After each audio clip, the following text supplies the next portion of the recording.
अरे कहाँ मर गई? रसोई यूं ही बिखरी पड़ी है और महारानी आराम फरमा रही है। सांस रमा देवी के चीखने की आवाज़ से दर्द से कराहती हुई सुधा उठ ही रही थी कि धड़ाम से दरवाज़ा खुल गया।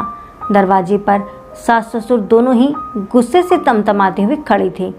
उन्हें देखकर हड़बड़ाकर बिस्तर से उठ गई सुधा और डर से कांपने लगी। रमा देवी चीखती हुई बोली, बस तुझे तो मौका चाहिए काम चोरी का। यहाँ पड़ी है बिस्तर पर, बाकी के काम कौन निपटाएगा? तेरा बाप। सुधा का जी तो किया कि बोले, सुबह से वही तो कर रही है सारे काम।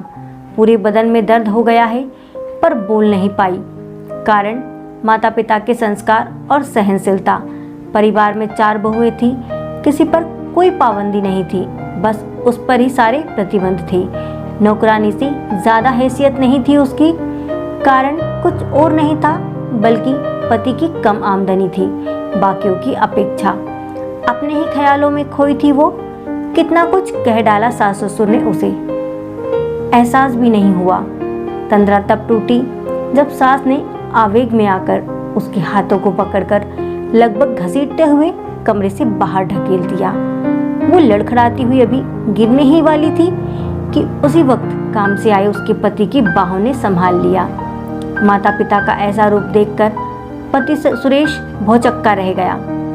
पत्नी के साथ ऐसे दुखी होता देख बिना कोई सवाल किए सुधा से बोला, कुछ कहने की जरूरत नहीं है सुधा, चलो यहाँ से, अब मैं तुम्हारी ऐसी बेइज्जती नहीं सहन कर सकता।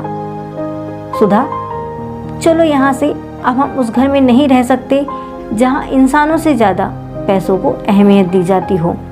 बोलकर दोनों वहाँ से उसी वक्त अपना जरूरी का सामान लेकर चले गए, पर पीछे छोड़ गए ढेर सारे काम जो कि निकम्मे सुधा करती थी, और घर के वो छोटे छोटे काम जो सबसे पैसे कम कमाने वाला बेटा करता था। बाकी तीनों बेटे पैसे कमाने में व्यस्त थे और बहुएं अपने शौक पूरे करने में।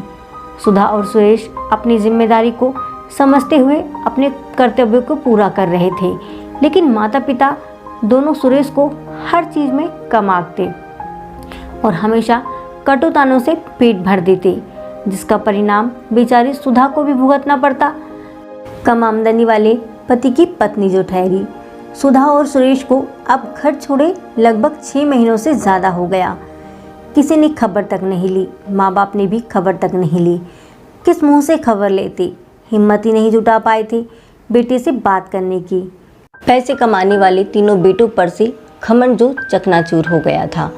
क्योंकि सुरेश घर था तो बाकी बेटों की हिम्मत नहीं हुई कि माता पिता को कुछ कह पाते। शायद बड़े भाई की इज्जत थी या डर, जो भी हो, सुधा और सुरेश के रहते आज तक किसी ने चू तक नहीं की थी रमा देवी और उनके पति से।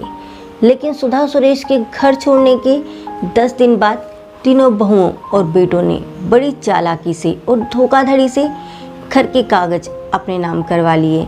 मकान, गहने, जेवर सब लूट लिया। यहाँ तक कि सुरेश के पिता और माँ अब घर की छत और एक वक्त की रोटी की मोहताज हो गए।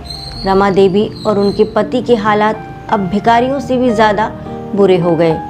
एक दिन सुधा मंदिर की सीढ़ियाँ चढ़ ही रही थी कि अचानक फटे पुराने कपड़े पहने एक औरत, ऐसा चेहरा जैसे कि महीनों से नहाई ना हो, सुधा से हाथ आगे करके कुछ खाने को मांगा। भूख लगी है सेठानी, कुछ खाने को दे दो। जैसे ही सुधा ने चेहरा घुमाकर कुछ देने के लिए हाथ आगे बढ़ाया, देखा तो देखती रह गई। पूरी तरह पहचान जाने पर देखते ही सुधा के पैरों में गिर गई और रो रो कर अपने किए की माफ़ी मांगने लगी। अपने पैरों को खींचते हुए तभी सुधा ने कहा, माँ जी, यह आप क्या कर रही हैं?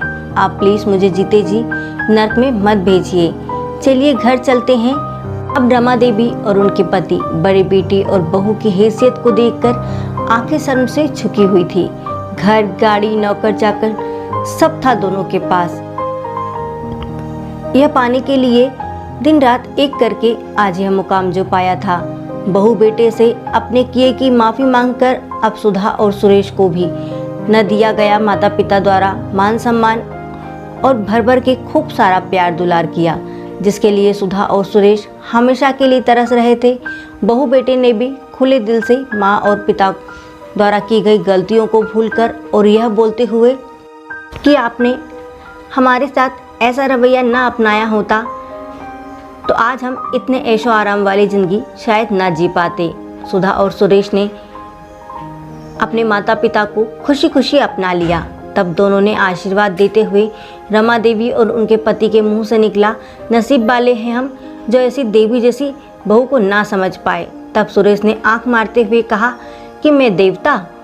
सुरेश की बात सुनते ही सब जोर जोर से हंसने लगे। दोस्तों, आपको ये कहानी कैसी लगी प्लीज़ कमेंट में ज़रूर बताइएगा, और अगर आपको ये कहानी अच्छी लगी तो please like share and subscribe जरूर करें। जय हिंद, जय भारत। फिर मिलेंगे अगली कहानी के साथ दोस्तों। वंदे मातरम।